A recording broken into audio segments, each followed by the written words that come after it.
오늘 우리 함께 나누실 말씀은 구약성경 사사기 16장 말씀입니다.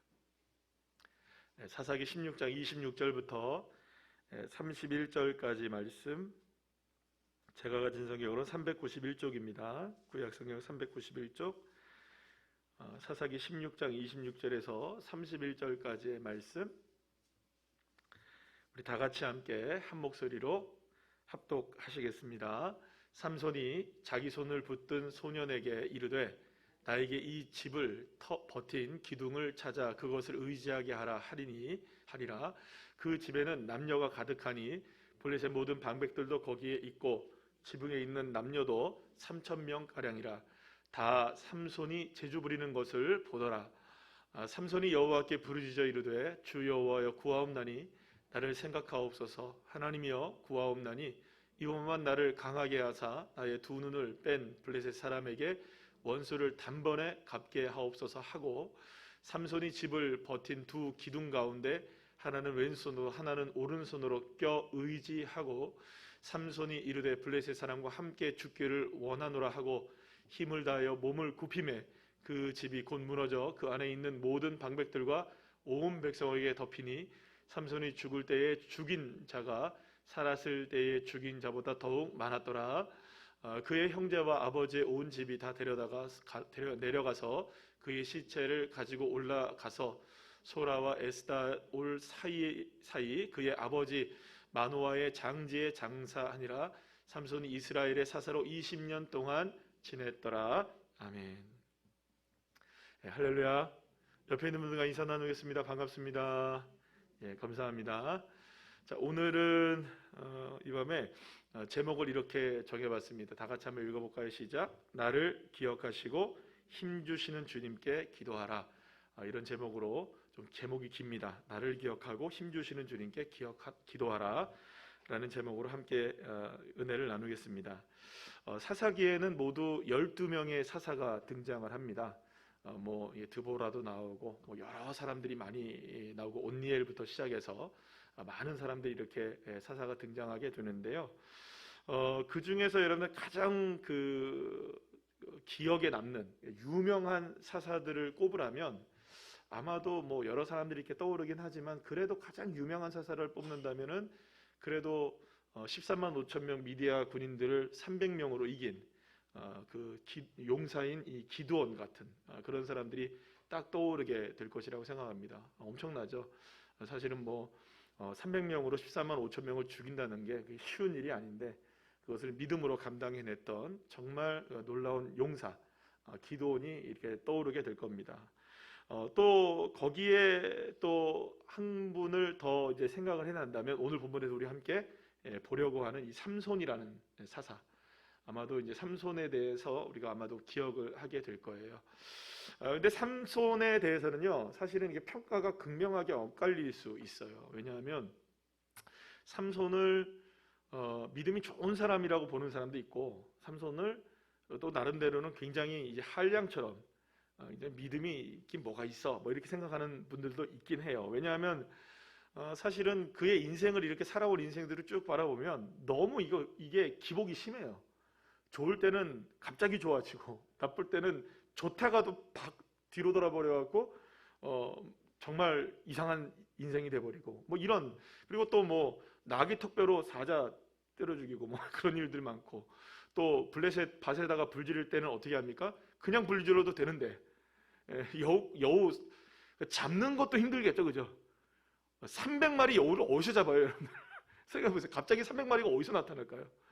이거 생각해보면 이상한 일이에요. 300마리를 잡아서 그냥 그것도 잡은 것도 이상한데, 지들이 와가지고 아무리 생각해도 이해가 안 되는 일들이 많아요. 왜냐하면 꼬리를 묶었잖아요, 다, 그죠? 그리고 거기에다 뭘 집어넣습니까? 횃불을 다 이렇게 해놓고 풀어버리는 거예요. 그러니까 블레셋이 이제 쑥대밭이 되고, 그러니까 이해할 수 없는 일들이 그 삼손에게는 굉장히 많이 일어나요. 죽은 자기가 때려 죽인 사자의 시체들에서 갑자기 꿀이 나오기도 하고요. 이상한 일들이 막 벌어지긴 해요. 그러니까 사실은 이렇게 생각해 보면 삼손에 대해서는 평가가 이렇게 극명하게 엇갈릴 수가 있어요. 그런데 사실은 이제 오늘 이제 본문에서 우리가 보게 되면 삼손의 마지막 이제 죽는 장면이잖아요. 근데 죽는 장면을 보게 되면 삼손이 그 20년 동안 사사를 지내면서 자기가 일생 동안 블레셋이나 여러 이제 민족 특히 이제 블레셋이죠. 블레셋과 상대해서 많은 적군들을 죽였는데 그때 죽인 사람보다 마지막 순간에 눈이 빠지고 그죠? 그렇게 해서 포로가 되어서 그 블레셋 사람들 앞에서 제주를 부리고 있다가 그 집안을 다 무너뜨리면서 죽인 사람이 훨씬 더 많았다. 이런 이제 평가가 나오기도 하고요. 그래서 사실은 엄청난 블레셋에 타격을 입힌 건 맞습니다. 그것도 군대로 보통 여러분들 어쨌든 우리가 아까 방금 전에 그 함께 얘기했던 기드온 같은 사람은 그래도 군대 300명은 있었잖아요, 그죠? 군대 300명은 있었는데 삼손은 300명 필요 없습니다. 혼자 합니다, 그죠? 단독 범행은 아닌데, 그죠? 단독 범이에요. 범자로 들으면 안 되겠죠? 어쨌든 단독으로 이런 모든 일을 해요. 뭐 한꺼번에 막 30명을 갑자기 죽인다든지 오늘처럼 3,000명 이상을 죽인다든지 다 누가 혼자 하는 일입니까? 삼손이 혼자 하는 일이었어요. 자, 그렇게 본다면 굉장히 그 비참한 죽음을 당하지만 그럼에도 불구하고 승리를 얻게 되는 참 아이러니한 인생이 이 삼손입니다. 뭐 그의 인생을 전체적으로 이렇게 본다면은 즉흥적이기도 했고 매우 쾌락적이기도 했고 또는 육체적이기도 했고 그리고 또 구별되어야 하는 인생이었음에도 불구하고 구별됩니까 안 됩니까? 많은 경우 구별되지 못하게 되는 그러한 모습들을 평소에 보여줬던 사람입니다. 사실 그래서 삼손을 좋아하는 사람은 별로 없어요. 삼손이 그냥 힘이 센 사람 정도로 우리가 이해하고 있고 또 뭐 용맹스러운 사람이었다 이런 사람들로 이해하고 있지만 물론 뭐 좋아하시는 분들도 계시겠지만 사실은 그렇게 삼손에 대해서 정이 가는 그런 인생은 아니라고 생각합니다.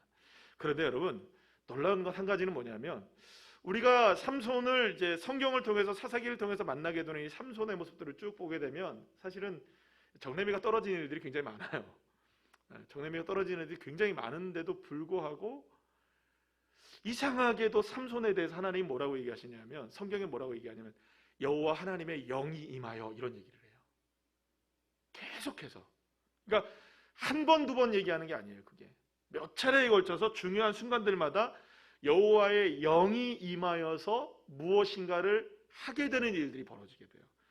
사사기 15장 14절 말씀 우리 다 같이 한번 읽어볼까요? 시작. 삼손이 레이의 이름에 블레셋 사람들이 그에게로 마주 나가며 소리 지를 때 여호와의 영이 삼손에게 갑자기 임하심에 그의 팔 위에 밧줄이 불탄 삼과 같이 그의 결박되었던 손에서 떨어진지라. 유다를 블레셋이 쳐들어옵니다. 쳐들어왔던 이유는 뭐냐면 방금 전에 제가 말씀드린 것처럼 여우꼬리에다가 횃불 붙여가지고 그 블레셋에 완전히 밭과 논 뭐 이런 데를 완전히 다 불태워버려요. 그리고 나서 삼손이 또 블레셋 사람들을 다 처단합니다. 그러니까 혼자서 그 일을 펼치니까 이 블레셋이 또 망연자실한 거예요. 이 삼손이 이 사람 어떻게 할까? 그래서 삼손 잡으려고 군대를 파견한 거예요. 유다에. 그랬더니 유다가 한 3,000명의 군대를 이끌고 나가서 야 니들 왜 우리에게 쳐들어왔냐? 우리가 뭘 잘못했는데? 이렇게 얘기한 거예요. 그러니까 아니 니들이 잘못한 게 아니고 그 문제가 있잖아. 그 삼손. 걔만 너희들이 나한테 넘겨주면 되겠다. 이렇게 얘기를 해요. 그래갖고 3,000명이 유다 군대가 삼손한테 가가지고 야 너 안 되겠다. 야 너 만약에 네가 끌려가지 않으면 우리가 다 죽겠다. 그러니까 너 고분고분하게 말 들어라. 그래가지고 새 밧줄로 2개나 묶어가지고 이렇게 이제 그러니까 새 밧줄이라는 거는 그만큼 든든한 거겠죠. 튼튼하고 든든한 이 밧줄을 2개를 묶어가지고 삼손을 블레셋에게 보냅니다. 그런데 갑자기 그때 어떤 일이 벌어진 거예요? 여호와의 영이 임하였던 거예요. 그랬더니 갑자기 밧줄이 묶여있던 게 팍 타버리고 끊어져 버리고 그러고 나서 또 그 블레셋 사람들을 또 그렇게 했던 거죠. 그러니까 사실은 생각해보면 정말 이상한 순간에 무엇이 임하는 겁니까? 여호와 영이 임하는 거예요. 이해할 수가 없는 일이에요. 그러니까 뭔가 우리가 여러분 한번 생각해 보세요. 우리가 기본적으로 생각해 볼 때 여호와의 영이 임하려면 우리 같으면 언제 좀 임해야 될까요, 여러분? 그래도 좀 막 방금 아까 전처럼 주여 삼창 외치고 그죠? 아닙니까? 주님 막 부르짖고 막 한 40일 작전기도 좀 하고 그죠? 그렇게 좀 경건하게 살고 믿음으로 살고 뭔가 이렇게 말씀으로 살려고 애쓰고 해도 사실은 성령이 임하는 게 그렇게 우리가 경험하는 게 쉽지 않잖아요. 그런데 전혀 경건하지도 않았고 전혀 이상한 삶을 살고 있었던 이 삼손이 갑자기 어떻게 됩니까? 여호와의 영이 그에게 임해버리는 거예요. 그게 한두 번이면 말도 안 합니다. 적어도 삼손의 인생에서 한 몇 차례 정도가 드러나면 한 4번 정도가 그 일들이 드러나게 돼요. 그 중에 사사기 14장 19절 말씀 한번 읽어볼까요? 시작. 여호와의 영이 삼손에게 갑자기 임하심에 삼손이 아스글론에 내려가서 그곳 사람 30명을 쳐 죽이고. 갑자기 임하는 거예요. 막. 갑자기 임하니까 주체를 못하겠죠. 그러고 나서 막 블레셋 사람 30명을 죽이고. 사실 여러분 여기서 우리가 알 수 있는 건 한 가지는 뭐냐면 삼손에게 갑자기 임하여서 뭔가를 막 일을 저질렀을 때 그 일들이 사실은 자기에게서 힘이 나온 게 아니었다는 거죠. 누구의 힘이었습니까? 하나님의 영이 임했다. 우리로 얘기하면 성령이 임한 거예요. 성령이 임하자 자신의 싸움, 자신의 힘으로 끊을 수 없었던 결박들이 풀어지고 자신의 힘으로서는 이길 수 없었던 사람들을 이기게 되고 그게 다 누구의 역사였던 겁니까? 여호와의 영. 따라합시다. 여호와의 영. 여호와의 영이 임했던 거죠. 비록 여러분 삼손이 부족하고 지혜도 없고요. 굉장히 즉흥적입니다. 쾌락적이기도 합니다. 얼마나 여자 좋아하는지 몰라요. 그래 여자 때문에 망하잖아요. 결국에는 삼손에게 있었던 이런 여러 가지 문제들이 굉장히 많았음에도 불구하고 그에게는 언제나 힘이 넘쳤어요. 그러니까 가는 곳곳마다 승리하는 거예요. 결국엔 죽을 때에도 승리하고 죽잖아요. 어쨌든 간에 그 모든 힘이 결국에는 힘의 원천이 삼손에게서 나온 것이 아니라 누구의 영이 임했던 겁니까? 여호와 하나님의 영이 임한 성령의 능력이었다는 것입니다. 삼손은 여러분 어렸을 때 태어날 때부터 나실인이라는 사람으로 구별되었었어요. 이 나실이라는 것은 입에다가 포도주와 독주를 대지 않고 또 머리에 삭도를 대지 않고, 그러니까 나실이라는 것은 단순하게 외적으로 그렇게 살아라 이게 아니라 하나님 앞에 구별된 인생으로 살아라는 거예요. 나실인, 완전 구별된 인생이다. 너의 인생은 완전히 구별되었다라는 거예요. 그래서 사실은 근데 이렇게 구별되어야 되는 인생임에도 불구하고 이 삼손은요 전혀 구별되지 않습니다. 어떻게 보면은 나실인이라고 하는 것 자체가 부끄러울 정도로. 한 번은 여러분 이 아버지 어머니가 이 갑자기 삼손이 와가지고 떼를 막 씁니다. 블레셋의 여인 함께 결혼을 해야겠다는 거예요. 갑자기. 그래서 엄마 아빠가 그럽니다. 갑자기? 그러는 거예요. 야, 너 이방 여인하고 결혼하면 안 되는 너 나실인이야. 안 돼! 그러면서 결혼하다가 난리가 나는 거예요. 그러니까 여러분 이상한 사람이에요. 어쨌든 그러니까 자신이 구별되어야 되는 나실이라는 것도 알았음에도 불구하고 인생 자체는 막 나가는 거예요.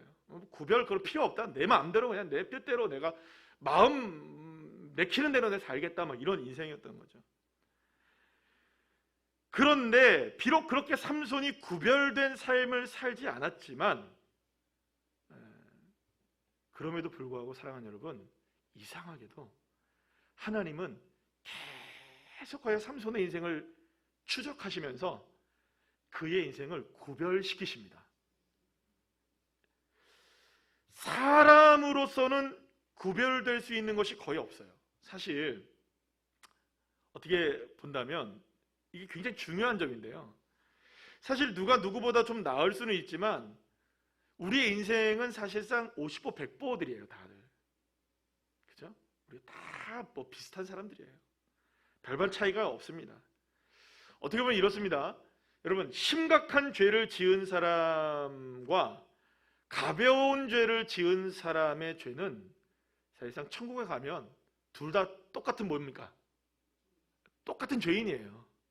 똑같은 죄인이에요. 물론 여러분 여기서 말하는 이 큰 죄가 아니라는 말이 아닙니다. 오해하시면 안 됩니다. 큰 죄를 졌으면 여러분 그 죄에 따라서 형벌도 크게 당하게 되겠죠. 작은 죄는 뭐 그만큼 작으니까 형벌도 작을 수도 있겠죠. 그러나 중요한 거는 큰 죄든 작은 죄든 다 형벌이 따른다는 거죠.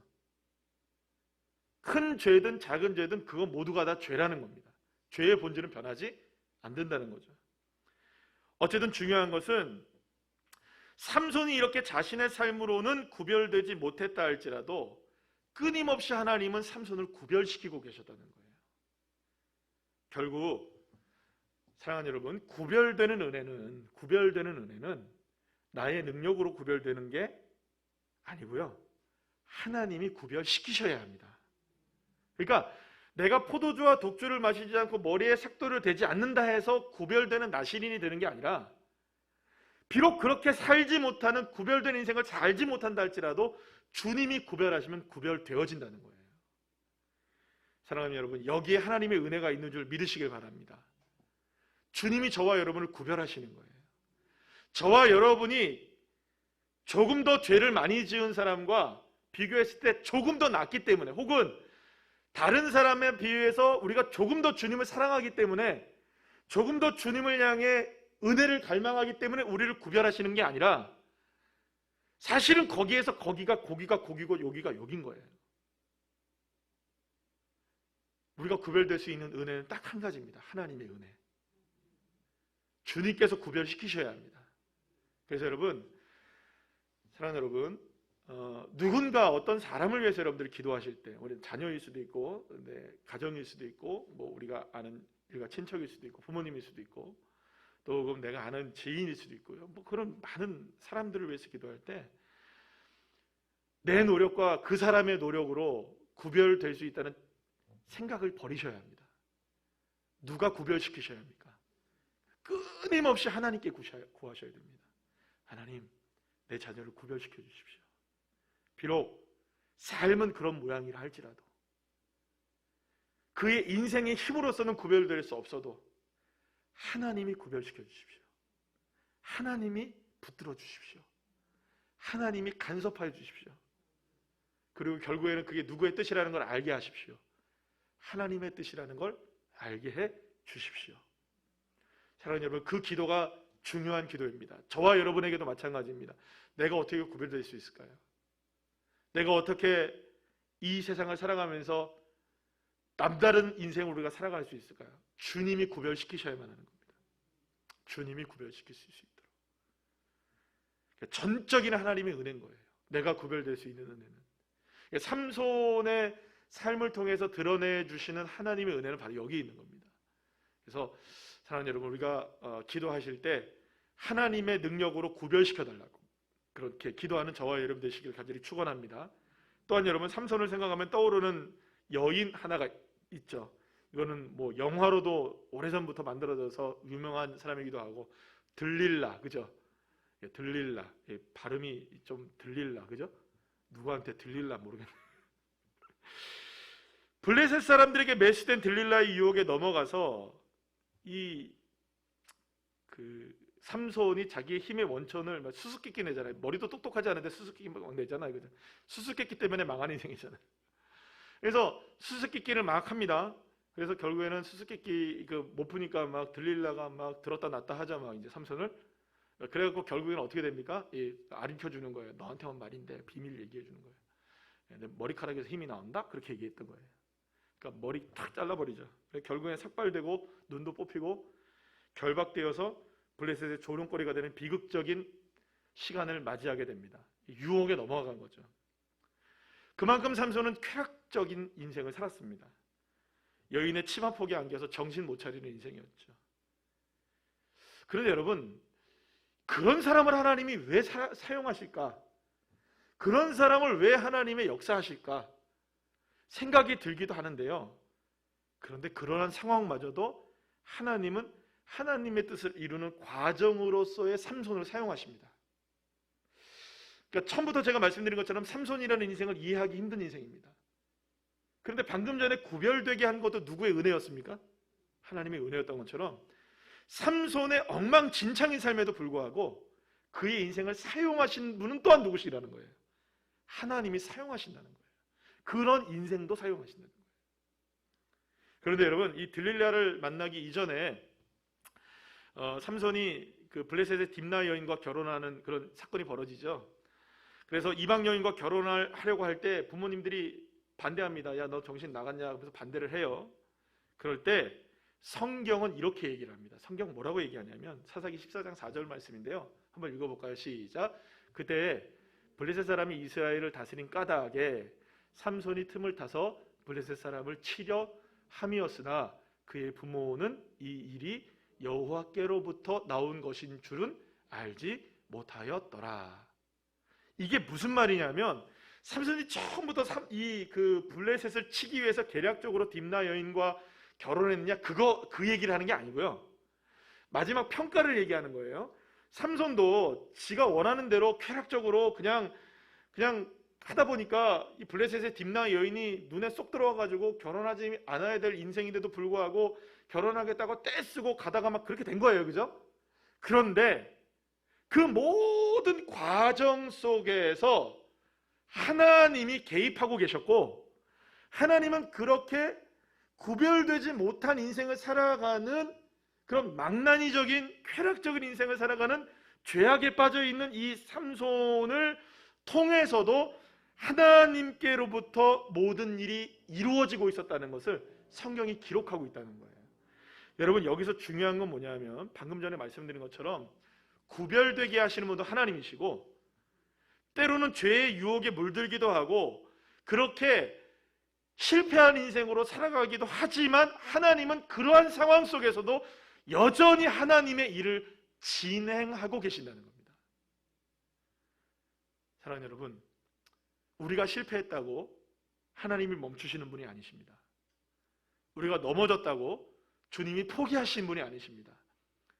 때로는 심지어 우리가 죄를 지어서 주님을 멀리 떠나 있을 때라도 주님은 그곳까지 찾아오셔서 주님의 일을 주님의 방법으로 행하시는 하나님이신 줄로 여러분 믿으시길 바랍니다. 그래서 여러분, 수많은 변화된 인생들을 보세요. 뭐 성경에 나온 인생들 말고 많은 간증들을 여러분 들어보셨을 거 아니에요, 그죠? 수많은 사람들의 간증들 속에서 그들이 주님을 만났던 장소는 어디였습니까? 교회 아니었습니까? 물론 교회 안에서도 만납니다. 그러나 생활 속에서 죄악에 찌들고 실패하고 넘어지고 그 정도로 악한 인생을 살아가는 그 순간에 누가 찾아오시는 겁니까? 주님이 찾아오셔서 손 내밀어 주시고 그의 인생을 만져주시고 너는 내 것이다. 할렐루야. 그렇게 하신 분이 하나님이시라는 것을 우리가 수없이 많은 간증을 통해서 듣고 보지 않았습니까? 마찬가지로 하나님은 실패한 그 자리에, 심지어는 죄를 지은 그 자리에까지도 그 모든 일들을 합력하여 선을 이루셔서, 이 말을 오해하지 마세요. 죄 지어도 괜찮다는 말이 아닙니다. 우리가 주님을 떠나 있어도 괜찮다는 말이 아닙니다. 우리가 그렇게 살아가는 삶을 산다 할지라도 하나님은 거기까지 찾아오셔서 주의 일을 이루시고 주의 역사를 드러내시고 주의 계획을 끊임없이 실패하지 않고 이루어 가시는 줄로 여러분 믿으시길 바랍니다. 여러분, 지금까지의 내용을 살펴보면 삼손이 보여준 삶은 하나님께서 그에게 베푸시고 인도하신 것과는 전혀 다르게, 사실 전혀 구별되지도 않고 그렇다고 경건한 인생을 산 것도 아니었습니다. 오히려 삼손에게는 이러한 경건의 모습을 찾아보기가 너무너무 힘든 인생입니다.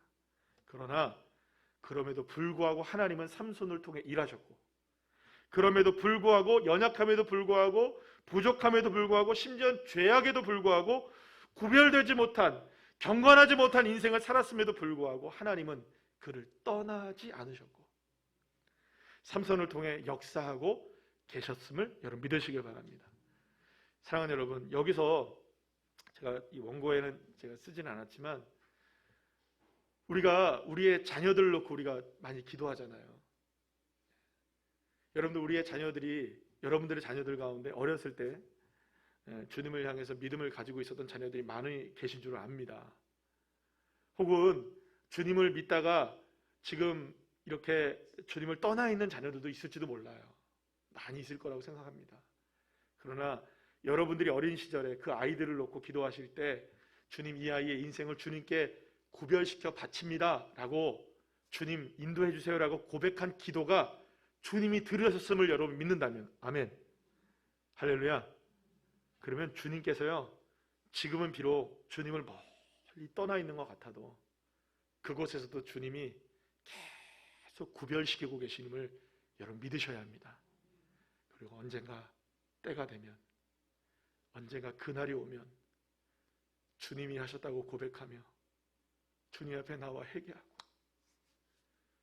주님이 내 인생을 만져주셨다고, 우리 어머니의 기도가, 우리 부모님의 기도가 응답되었다고 고백하는 날 오게 될 줄로 믿으시길 바랍니다. 그러니 여러분, 우리가 포기하기에는 이른 거예요. 우리가 손을 놓기에는 이른 겁니다. 왜냐하면 주님이 다 들으셨으니까. 주님이 역사하고 계시니까. 여러분, 이 삼손 같은 인생도 여러분 하나님이 사랑하셔서 성령의 은혜를 내려주시고 그의 인생을 통해 하나님의 역사가 일어나는데, 나실인이잖아요. 얼마나 구별된 인생이어야 합니까? 그런데 망나니처럼 사는 거예요. 지멋대로 살아가는 인생입니다. 그런데 주님이 거기에서 역사하고 계시는 것이죠. 여기서 우리는 하나님의 놀라운 구원의 역사를 보게 됩니다. 결국 삼손이 될 수 있었던 것은 삼손에게서의 삶 자체에서 어떤 은혜를 받을 만한 자격이 있어서 이루어진 것이 아니라 전적인 누구의 은혜입니까? 하나님의 은혜입니다. 믿으십니까? 그래서 여러분, 삼손이 딱 누구의 모습입니까? 우리들의 모습이고요, 우리 자녀들의 모습이기도 하고 주님을 떠나 있는 모든 사람들의 모습이기도 합니다. 그러나 주님이 그의 인생을 붙들어주고 계시고 반드시 구별시키셔서 주님 앞에 기도하게 하고 주님 앞에 무릎 꿇게 하시는 날 오게 하실 줄 믿습니다. 그러니 하나님의 전적인 은혜가 삼손의 부족함과 연약함에도 불구하고 계속 삼손의 인생을 이끌어 가셨던 거예요. 이것은 사실상 어떻게 보면은 역사상 가장 이스라엘의 역사상 가장 혼란스러운 시기였던 시기가 이 사사시대였거든요. 그런데 이 사사시대의 모습 속에서도 이 사실은 혼란스러운 모습이 그대로 누구를 통해 드러나는 겁니까? 마치 이게 그냥 모습이 딱 보여지는 거예요. 그냥 딱 모습이 이게 삼손 같은 모습이었거든요. 그런데 그럼에도 불구하고 하나님은 역사하고 계신다. 하나님은 실패에도 불구하고 쉼 없이 역사하고 계신다. 그런데 여러분, 삼손의 진가가 드러나는 시기가 있습니다. 그게 뭐냐? 비록 삼손이 부족하고 연약했지만, 천방지축이었지만 결정적인 순간에 하나님 앞에 기도하거든요. 그리고 자신이 어떤 인생이어야 하는지, 그리고 어떤 믿음을 가지고 있는지에 대한 고백을 다음과 같이 하게 됩니다. 이게 이 삼손의 인생에서 이게 가장 멋진 순간이겠죠. 오늘 본문 말씀인데 사사기 16장 28절 말씀인데요. 우리 다 같이 한번 읽어볼까요? 시작. 삼손이 여호와께 부르짖어 이르되 주 여호와여 구하옵나니 나를 생각하옵소서. 하나님이여 구하옵나니 이번만 나를 강하게 하사 나의 두 눈을 뺀 블레셋 사람에게 원수를 단번에 갚게 하옵소서. 삼손은 두 눈이 뽑힌 채로 커다란 기둥에 결박되어서 블레셋 사람들 앞에서 제주를 부리는 그러한 채로 묶이고 조롱을 받고, 정말 치욕적인, 이스라엘의 그래도 사사였는데 치욕적인 그 모습을 보여주고 맙니다.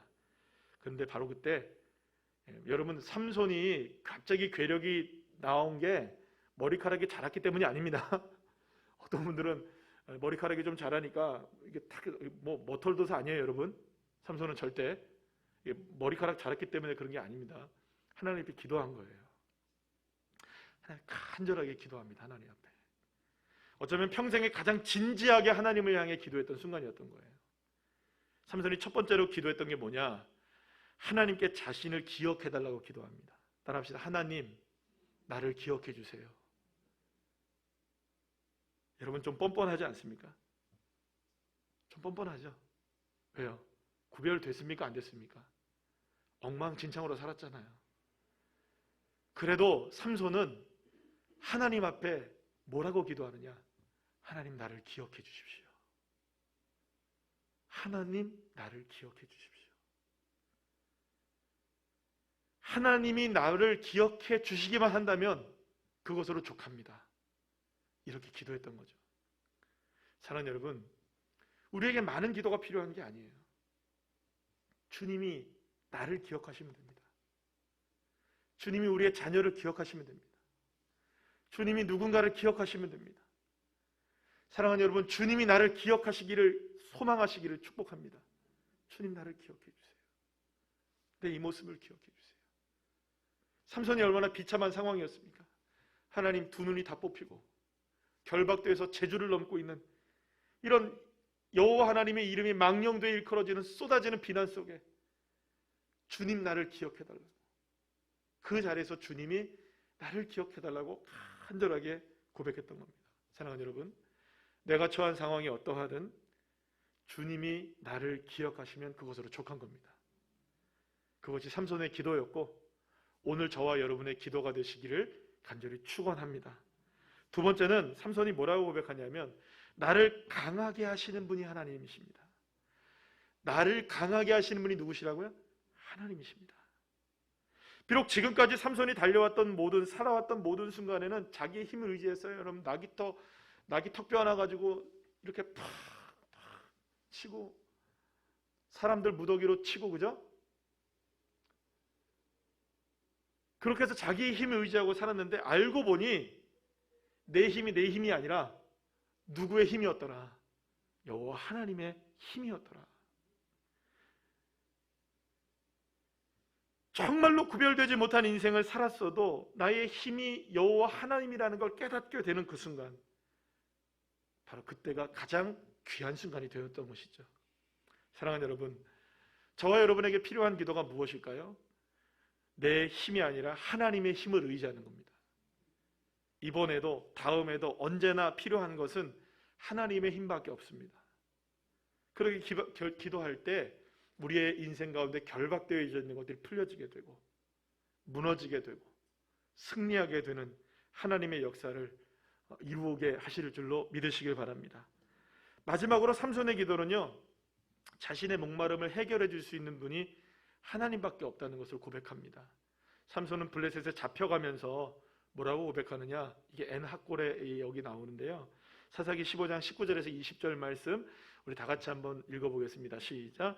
삼손이 심히 목이 말라 여호와께 부르짖어 이르되 주께서 종의 손을 통하여 이 큰 구원을 베푸셨사오나 내가 이제 목말라 죽어서 할례 받지 못한 자들의 손에 떨어지겠나이다 하니 삼손이 레히에서 한 우묵한 곳을 터뜨리시니 거기서 물이 솟아나오는지라 삼손이 그것을 마시고 정신이 회복되어 소생하니 그러므로 그 샘 이름을 엔하골에라 불렀으며 그 샘이 오늘까지 레히에 있더라. 아멘. 삼손이 하나님께 부르짖었을 때 하나님은 삼손의 목마름을 해결해 주셨던 것입니다. 비록 결박당한 인생이었고 부족한 인생이었고 그리고 구별되지 못한 인생을 살았어도 삼손은 알았던 겁니다. 내 인생의 목마름을 해결하실 분은 누구라는 거, 하나님밖에 없다는 걸 알았던 겁니다. 그러한 하나님께서는 삼손의 부르짖음을 외면하지 않으셨고 부르짖는 자를 위하여, 삼손이라는 사람을 위하여 하나님은 샘물을 터뜨려 주셨던 것이죠. 사랑하는 여러분, 부족하고 연약해도 죄 많아도 주님은 삼손을 위해 엔하골에 샘물을 준비해 주셨던 것입니다. 그러니 여러분, 저와 여러분이 부족하고 연약해도 나를 기억하시는 주님이시라면, 내 힘의 능력이 주님으로부터 나온다면 주님은 얼마든지 나에게 샘물 터뜨려 주시는 하나님의 역사를 허락해 주실 줄 믿습니다. 그러니 우리가 할 수 있는 것은, 그러니 여러분, 그럼에도 불구하고 기도밖에 없는 거죠.